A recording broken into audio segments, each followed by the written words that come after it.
5 तत्व सूक्ष्म शरीर के साथ भी लगा हुआ है। ये स्थूल शरीर तो आप छोड़ सकते हो, लेकिन सूक्ष्म शरीर को छोड़ने की आप में क्षमता नहीं है, नहीं है। सूक्ष्म शरीर का निवारण तो ब्रह्म ज्ञान द्वारा होता है। केवल ब्रह्मज्ञ ही सूक्ष्म शरीर को जला सकता है, भस्म कर सकता है, और उसी का सही माने में देहांत होता है। देहांत अपनी यहाँ कहते ना, जब क्यों मर जाए तो कहते देहांत कहाँ बाबा भले आदमी, एक शरीर छूटा भाई, दूसरी शरीर तो साथ साथ लगा हुआ है। देहांत होता है जहां देह का अंत हो जाए।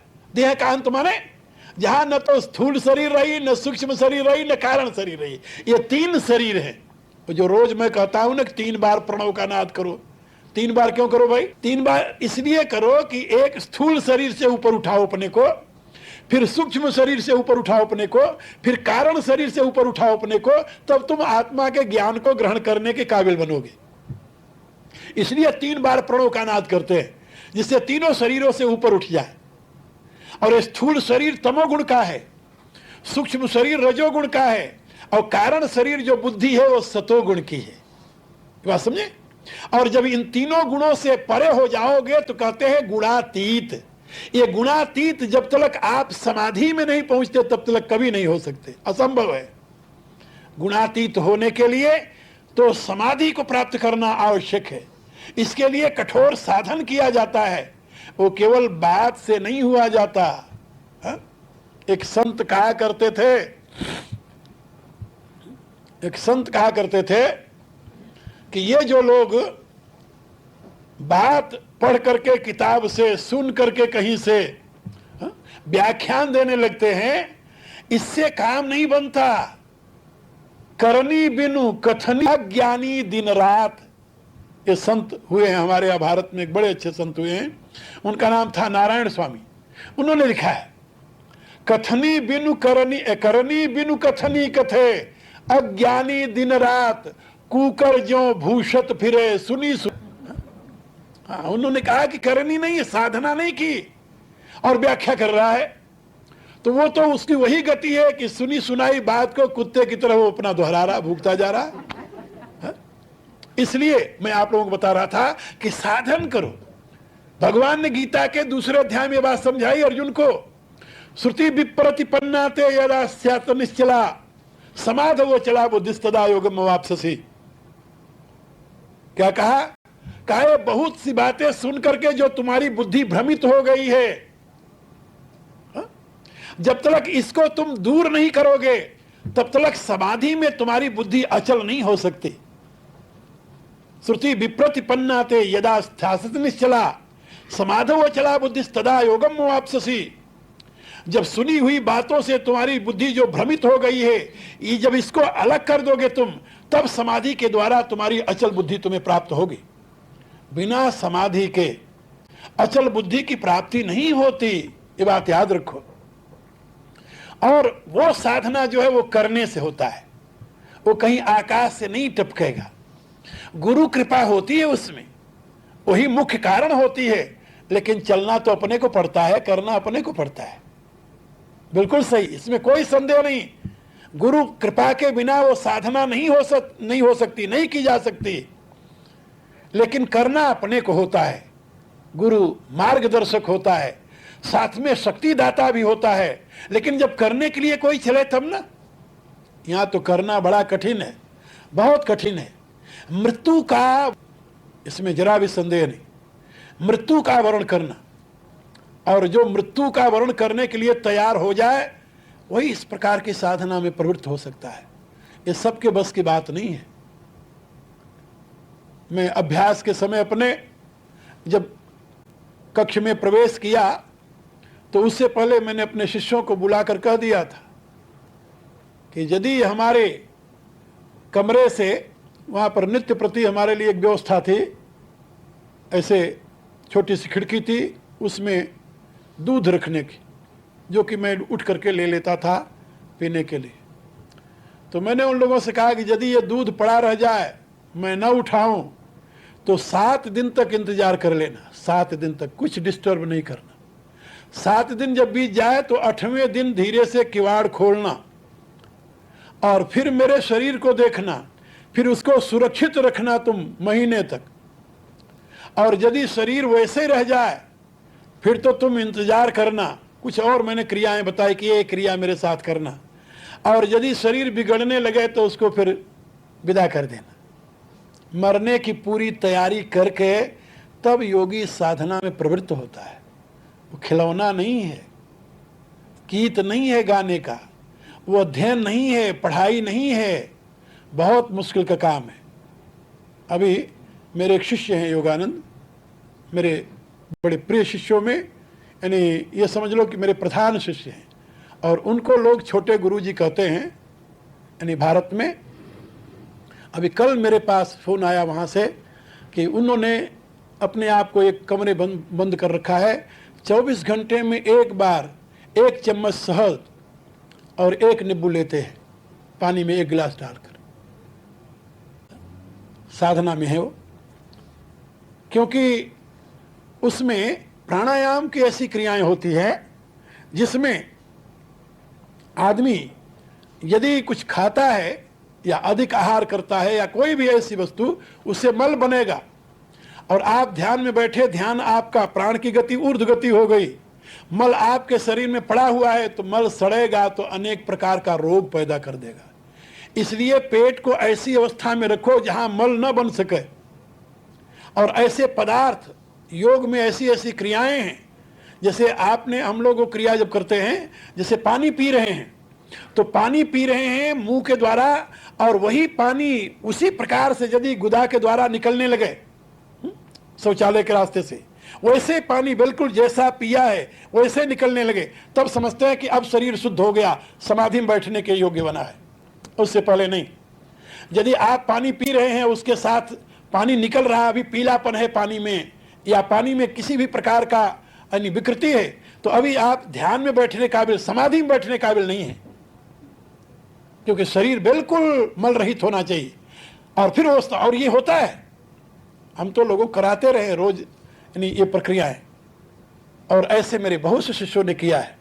ऐसी बात नहीं, 1-2 को नहीं कह रहा मैं, भारत में ऐसे आज भी योगी हैं। मैं तो स्वयं करता रहा हूं रोज और कराता रहा हूं।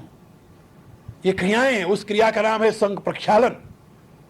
जैसे शंख को आप धोते हैं, पानी डालकर घुमाते हैं, इसी प्रकार से शरीर को घुमाया जाता है, नाड़ियां घुमाई जाती हैं, पेट की जितनी यानी आपके अंदर वो बड़ी आंत और छोटी आंत है वो घुमाई जाती है, उसके लिए एक नेवली क्रिया होती है। ये क्रियाएं हैं योग की, बड़ी कठिन क्रियाएं हैं। योग इतना सरल नहीं है जो कि यानी हर एक आदमी उसको करके और तुरंत ब्रह्मज्ञ बन जाएगा। हाँ, ये हठ योग की क्रियाओं के बिना किए भी साधना होती है, लेकिन वो साधना उच्चतम अवस्था में रहने वाले योगी करते हैं, जिन्होंने ये सारी क्रियाएं कर ली है। अब आगे उनको ये करने की जरूरत नहीं रही, वो स्टेज है, उससे आगे बढ़ चुके हैं। एक महात्मा यंग अवस्था में, युवा अवस्था में भिक्षा के लिए किसी घर गए, अंदर से जो देवी थी गृहिणी, वो तत्वज्ञ थी, बाहर आई, देखा तो उसने देखा कि ये तो कोई सिद्ध पुरुष आ गया। युवा अवस्था में तो उसने पूछा कि संत आप बड़े सवेरे सवेरे आ गए। बड़े सवेरे आ गए माने यानी यंग एज में है? तो महात्मा ने क्या उत्तर दिया? कहा मां मैं कल से ही चला हुआ था। यानी कहने का अभिप्राय कि हम पहले से ही साधना करते आ रहे हैं, एक जन्म में नहीं होता। भगवान ने इसलिए बताया अनेक जन्म संसिद्धि ततो यात परांगति, अनेक जन्मों के साधन से फिर परम गति को प्राप्त होने का अवसर प्राप्त होता है। इसलिए मैं आप लोगों को बता रहा था कि ये साधनाएं जो है ये करने से, यानी सुन करके पढ़ करके किसी बात को जान लेना अलग चीज है, साधना के द्वारा समाधि अवस्था में तत्व का साक्षात्कार करना बिल्कुल भिन्न चीज है, बिल्कुल भिन्न चीज है। उसके लिए केवल हठ योग ही नहीं है, मंत्र योग भी है, राजयोग भी है, लय योग भी है, हठ योग भी है, कई प्रकार की साधनाएं हैं। और उन समस्त साधनाओं में संयम का पूर्ण स्थान होता है। गुरुदेव के प्रकाश में, उनकी कृपा से हमने इन साधनाओं को किया है। और इसलिए मैं आप लोगों को बड़े विश्वास के साथ कह सकता हूं कि जब तक इन साधनाओं से आप नहीं गुजरेंगे तब तक यथार्थ ज्ञान नहीं होगा। और गीता उसी साधन की बात करती है छठे अध्याय में। छठे अध्याय में भगवान ने पूरी व्यवस्था बताई है। चौथे अध्याय में उन्होंने बताया कि इसके लिए गुरु के पास जाओ, तद्विधि प्रणिपातेन प्रश्नेन सेवया उपदेक्षन्त ते ज्ञानम ज्ञानिनस् तत्वदर्शिन। लेकिन छठे अध्याय में थोड़ी सी उसकी विधि भी बताई। पांचवें अध्याय में उन्होंने थोड़ा सा इशारा किया। आठवें अध्याय में भ्रू और मध्य प्राण मावेश से सम्यक सतम परम पुरुष दिव्यम, भ्रुकुटी के बीच में प्राण को कैसे लाया जाता है इसका इंडिकेशन दिया। लेकिन ये गीता में भ्रू और मध्य प्राण मावेश सम्यक, भ्रू और मध्य प्राण मावेश सम्यक, ये रटने से प्राण भ्रू मध्य चला जाएगा क्या? क्या रहा है? रटने से तो नहीं जाता ना ना, वो तो एक प्रक्रिया है। उस प्रक्रिया से प्राण को भ्रू और मध्य ले जाना पड़ता है।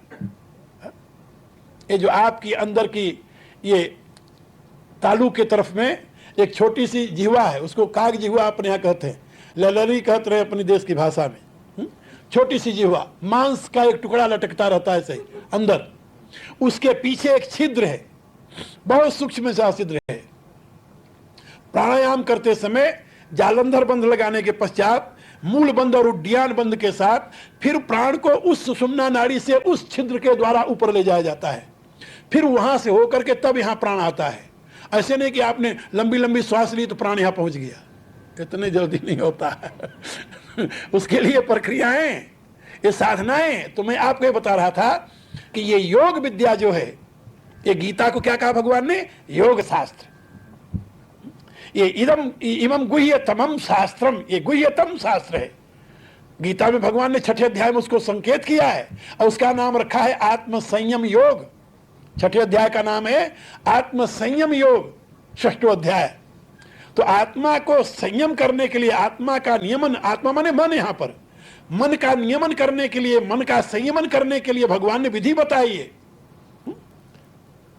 और बताया कि जब तुम्हारे चित्त की वृत्ति कैसे रहे, बिल्कुल ना एंगते, नंगते माने जैसे दीपक नहीं हिलता, ऐसे बिना हिले डुले जैसे दीपक एक लौ की तरह जलता रहता है, ऐसे तुम्हारे ब्रह्म चक्र में यदि चेतना जलती रहे बिना हिले डुले, बिना किसी संकल्प के, तब तुम समझ लो कि अब मेरा ध्यान लगा है। और यहां तो 2 मिनट आंख मूंद कर बैठो तो 10 बात सोचता है, और जो कभी भी ध्यान में नहीं आया वो बातें ध्यान में आती हैं।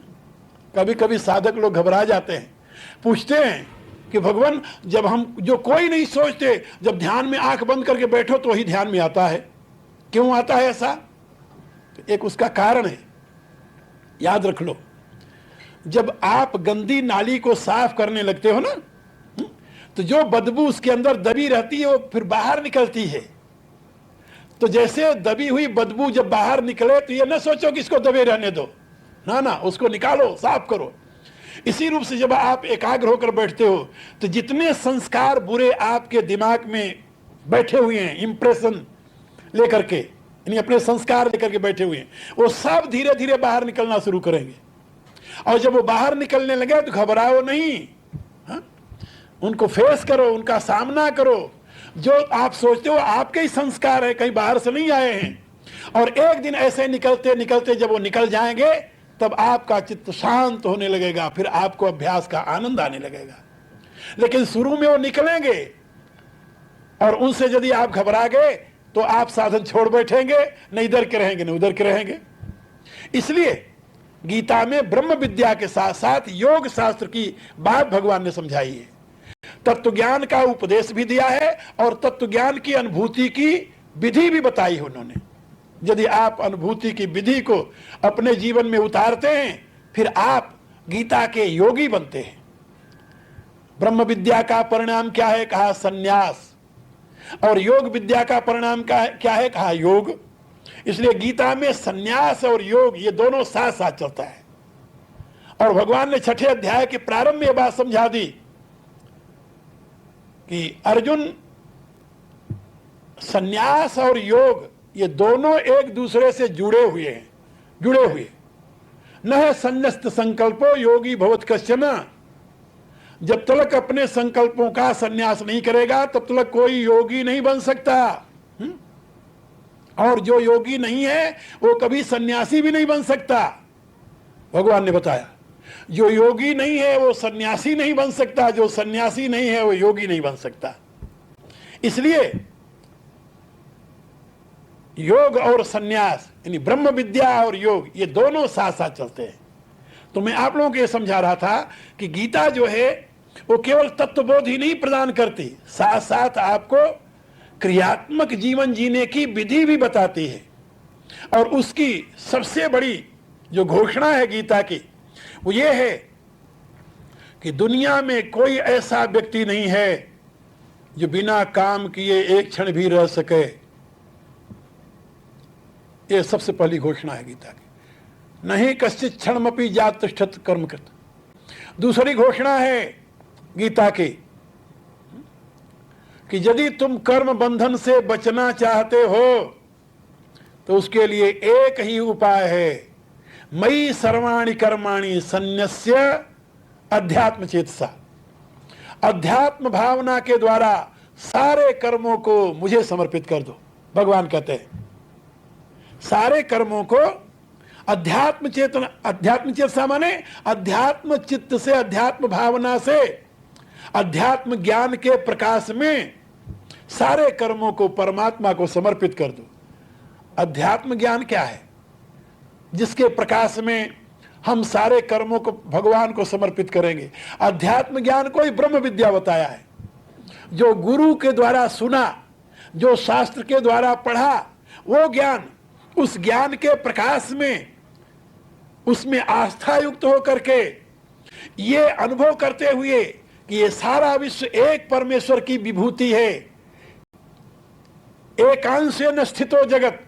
भगवान कहते हैं मैं ही अपने एक अंश से सारे जगत के रूप में प्रकट हुआ हूं। ऐसा विश्वास करते हुए कि ये सारा विश्व परमात्मा की विभूति है, इस विश्वास के साथ मयि कर्माणि सर्वाणि, अपने सारे कर्मों को मयि सन्न्यस्य, मुझे समर्पित करके मत परा, मेरे परायण हो जाए। भगवान का जो कथन है। और समर्पण करने के लिए अध्यात्म चेतसा, अध्यात्म की भावना से, अध्यात्म चेतसा माने अध्यात्म के बोध के साथ। ये चेता शब्द जो है बोध के लिए आता है, जागृति के लिए आता है। ऐसा अनुभव करते हुए कि सर्वरूप में परमात्मा है और अपने कर्मों को परमात्मा को समर्पित करो। इसीलिए भगवान ने दो जगह दो बातें बताई। ब्रह्मार्पणम ब्रह्म हविर ब्रह्माग्नौ ब्रह्मणाहुतम ब्रह्मैव तेन गंतव्यम ब्रह्म कर्म समाधिना। एक जगह यह बताया, दूसरी जगह क्या बताया? अहम क्रतु अहम यज्ञो स्वधाहम अहम औषधम मंत्रो अहम अहम आज्यम अहम अग्नि अहम हुतम। बात एक ही है, लेकिन भगवान ने दो प्रकार से कहा। एक जगह तो ब्रह्म की भावना से और एक जगह अहम की भावना से। अहम की भावना से माने आत्म भावना से। भक्तों का एक कथन है, मेरे सिद्धांत में यहां पर तत्भावना और त्वम भावना ये दोनों भावनाएं हैं। लेकिन भक्तों का एक कथन है कि भगवान के दो रूप हैं, एक तो निराकार रूप है, दूसरा साकार रूप है। निराकार रूप को ब्रह्म कहते हैं और साकार रूप को कृष्ण कहते हैं। समझे? तो या तो ब्रह्म भावना से ब्रह्मार्पणम ब्रह्म हविर ब्रह्माग्नौ ब्रह्मणाहुतम ब्रह्मैव तेन गंतव्यम ब्रह्म कर्म समाधिना, या तो ब्रह्म की भावना से सारे कर्मों को परमात्मा के साथ जोड़ दो। और यदि ब्रह्म की भावना तुम्हारे दिल में नहीं बैठ रही, क्योंकि ब्रह्म तो अनंत है, शून्य है, और तुम्हारा इतना टाइनी सा जो माइंड है, मन है, उसमें ब्रह्म कहां से समा जाएगा? तो ब्रह्म ना समाये तो कृष्ण को बैठा लो। भगवान उस मुरली मनोहर को, बंसीधर को, कितना प्यारा सा है, पीछे गाय खड़ी हुई है, आगे वो त्रिभंगी मुद्रा में बंसी बजा रहा है, कितना सुंदर स्वरूप है। उसको अपने इस चित्त में बैठा लो और बैठा करके फिर ये कहो कि प्रभु कह रहे हैं अहम क्रतो हम यज्ञ सुधा हम औषधम। ये सर्वरूप भगवान है, मेरा कन्हैया है, मेरा कृष्ण है सर्वरूप में। जैसे भारत में एक संत हुए हैं नामदेव। नामदेव का नाम शायद कभी आप लोगों ने सुना हो। नामदेव बहुत महान संत हुए हैं भारत में। उनकी ऐसी अवस्था थी कि वो सर्वरूप में भगवान को देखते थे, सर्वरूप में। एक जगह उन्होंने बैठकर कहा कि हे परमात्मा, तुम्हारा नाम क्या विष्णु सहस्रनाम में समाप्त हो गया? नहीं, जो नाम व्यासदेव ने विष्णु सहस्रनाम में तुम्हारा नहीं लिखा, वो नाम मैं बता रहा हूं तुम्हारा। क्या कहा जानते हो? उन्होंने कहा कुत्ता तू है, सुअर तू है, बिल्ली तू है, कीड़ा तू है, मकोड़ा तू है, कीड़ी तू है, चींटी तू है, चीटा तू है। यदि ये तू नहीं है तो ये कौन है? ये बता मेरे से, ये किसके नाम है? तेरे नाम नहीं तो। जब तू कहता है कि दुनिया में सब कुछ मैं हूं, तो ये उससे अलग है क्या? सब कुछ से नहीं, ये सब तू ही है। और ये केवल कहते नहीं थे। एक घटना है, नामदेव भिक्षा मांग करके ले आए आटा, और वो टिक्कड़ बना रहे थे। टिक्कड़ रोटी बनाकर तवे से उतार करके रख दिया। दूसरा टिक्कड़ तवे पर रख रहे थे, इतने में कुत्ता आया और रोटी उठाया चल दिया। जब रोटी लेकर कुत्ता जाने लगा तो उन्होंने देखा, किसी ने कहा नाम दो, कुत्ता रोटी ले गया। तो उन्होंने तुरंत वो घी का डब्बा रखा हुआ था, उन्होंने हाथ में लिया और कहा प्रभु रुक जाओ, रुक जाओ, सूखी है, सूखी है, घी लगा लो।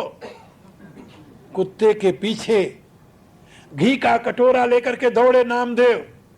परिणाम जानते हो क्या हुआ? थोड़ी दूर आगे जाकर भगवान कृष्ण प्रकट हो गए। प्रकट हो गए उस कुत्ते से। भगवान कृष्ण ने मुस्कुराते हुए कहा नामदेव, अरे तूने मुझे पहचान लिया? अरे कहा महाराज अभी तो कुत्ते के रूप में आए थे। हम तो तुम्हें सब रूप में पहचानते हैं, एक रूप में ही नहीं, ये सारे रूप प्रभु के। यानी मेरे कहने के प्राय कि संत नामदेव ऐसा जो सर्व रूप में भगवान का दर्शन करते थे, अनुभव करते थे उनको। एक समय की घटना, नामदेव गंगोत्री से, हिमालय की चोटी से जहां गंगा बहती है उसको गंगोत्री गोमुख कहते हैं, वहां से उन्होंने जल भरा। पैदल गए पहले तो गंगोत्री, वहां से जल भर करके रामेश्वर ले जा रहे थे भगवान शंकर को चढ़ाने, क्योंकि ऐसा शास्त्र में लिखा हुआ है कि जो गंगोत्री का जल ला करके रामेश्वर को चढ़ाएगा वो भगवान राम का अनन्य प्रिय भक्त हो जाएगा। जो गंगा जल मोहि चढ़ाई हैं, चढ़ाई, रामायण में तुलसीदास ने लिखा है। भगवान राम जब सेतुबान रामेश्वर की स्थापना करते हैं तो वहां पर कहते हैं कि जो गंगा जल आनी चढ़ाई सोनर पराभक्ति मम पाई, मेरी पराभक्ति प्राप्त कर लेगा। अब वो पराभक्ति की आशा लिए गंगा जल लेकर के जा रहे थे चढ़ाने के लिए। सायुज्य मुक्ति मिल जाएगी, सो सायुज्य मुक्ति नर पाई। तो सायुज्य मुक्ति पराभक्ति दोनों एक ही है, उसके लिए चल पड़े। लेकिन जब रेगिस्तान आया, भारत में जब चले तो रास्ते में टापू आता है रेगिस्तान। तो जब रेगिस्तान में पहुंचे तो देखा वहां पर एक गधा प्यास के मारे, गर्मी का दिन था, प्यास के मारे तड़फ रहा था। वो दौड़ करके गए और गंगा जल लिया था जो रामेश्वर को चढ़ाने के लिए, वो गधे के मुंह में डालने लगे। जब डालने लगे तो उनके साथियों ने कहा अरे क्या कर रहा है तू, गंगोत्री की जल ला करके यहाँ गधे को पिला रहा है। अरे कहा गधे को नहीं पिला रहा, कहा तो फिर कहा भगवान शंकर को पिला रहा हूं। और वहीं गधे के शरीर से भगवान शंकर प्रकट हो गए। मेरे कहने के प्राय कि भारत में कई ऐसे संत हुए हैं, अभी हुए हैं, नामदेव बहुत पुराने संत नहीं है, 400 वर्ष पहले के हुए हैं। ऐसे ऐसे संत हुए हैं जिन्होंने इस ब्रह्म विज्ञान को क्रियात्मक करके बताया है, क्रियात्मक। इसलिए मैं आप लोगों से निवेदन कर रहा था कि गीता में भगवान ने जो ये बात समझाई, मयि सर्वाणि कर्माणि सन्न्यस्य, अपने सारे कर्मों को तू मुझे समर्पित कर दे। लेकिन कैसे? अध्यात्म चेतसा, सब रूप में मुझे देखते हुए। मयि सर्वाणि कर्माणि सन्न्यस्य अध्यात्म चेतसा, और निर्ममो, निरहंकार, जहां पर अहंकार और ममता ये दोनों न हो, ये शर्त है। फिर क्या करे? कहा युद्धस्व विगत ज्वर, और संताप रहित हो जाए, चिंता रहित हो जाए, और फिर अपने कर्तव्य का पालन करे। क्योंकि अर्जुन क्षत्रिय था, इसलिए उसको कहा युद्धस्व विगत ज्वर, तू संताप रहित होकर युद्ध कर। लेकिन मनुष्य मात्र के लिए प्रभु का संदेश है कि तू संताप रहित होकर, चिंता रहित होकर संघर्ष कर। जीवन संघर्षमय है, ये जीवन एक युद्ध है, यहाँ युद्ध चलता ही रहता है। आसुरी प्रवृत्तियां अपनी तरफ घेरती हैं, दैवी प्रवृत्तियां अपनी तरफ खींचती हैं, और इनमें संघर्ष हमेशा चलता रहता है। लेकिन तुम्हें विजयी होना है आसुरी संपत्ति पर, आसुरी प्रवृत्तियों पर, और विकास करना है दैवी प्रवृत्तियों का, दैवी गुणों का। यदि दैवी गुणों का तो विकास कर लेगा तो युद्धस्व विगत ज्वर को तुम प्राप्त कर जाएगा। ये भगवान का दिव्य संदेश है, और इसी के लिए उन्होंने कहा है ए मे मतमिदम नित्यम अनुतिष्ठन्ति मानवा। तो मैं आप लोगों से निवेदन कर रहा था कि गीता का जो दिव्य ज्ञान है वो ब्रह्म विद्या और योग शास्त्र का समन्वय है, यानी व्यवहारात्मक यानी क्रियात्मक और तत्वात्मक दोनों प्रकार का बोध होना आवश्यक है। इसीलिए मैं कहा करता हूं कि गीता अपने आप में पूर्ण शास्त्र है, पूर्ण शास्त्र। गीता शास्त्र मिदम पुण्यम यह पठेत प्रयत अपमान विष्णु पद्मो आपनोति भय शोकादि वर्जिता। वो इसीलिए कि ये पूर्ण शास्त्र है अपने आप में। और व्यासदेव ने तो यहां तक कह दिया कि गीता सुगीता कर्तव्या कि मन ये शास्त्र विस्तरे। गीता को यदि अच्छी प्रकार से समझ लो तो अन्य विस्तृत शास्त्रों की जरूरत नहीं रहती। यह स्वयं पद्मनाभस्य मुख पद्माद विनिसृता, यह स्वयं भगवान श्रीमन्नारायण के मुख से प्रकट हुई है। तो आप लोग गीता के इन भावों का चिंतन करते हुए मेरे साथ प्रभु से प्रार्थना कीजिए। कल का दिन और है, फिर आप लोगों से चर्चा करेंगे गीता के संबंध में। भगवान का जो दिया हुआ संदेश है वो तो महान है। मैं सारी कहाँ बता सकता हूँ, 3 दिन में जितनी बातें मैं बता सकता था बल्कि उससे अधिक बताने की कोशिश कर रहा हूँ। ओम भूर्भुवः स्वः तत्सवितुर्वरेण्यं भर्गो देवस्य धीमहि धियो यो नः प्रचोदयात्। सर्वे भवन्तु सुखिनः, सर्वे सन्तु निरामयाः, सर्वे भद्राणि पश्यन्तु, मा कश्चित् दुःखभाग् भवेत्। ओम पूर्णमदः पूर्णमिदं पूर्णात् पूर्णमुदच्यते पूर्णस्य पूर्णमादाय पूर्णमेवावशिष्यते। ओम शांति शांति शांति। ओम विश्वानि देव सवितुर्दुरितानि परास्व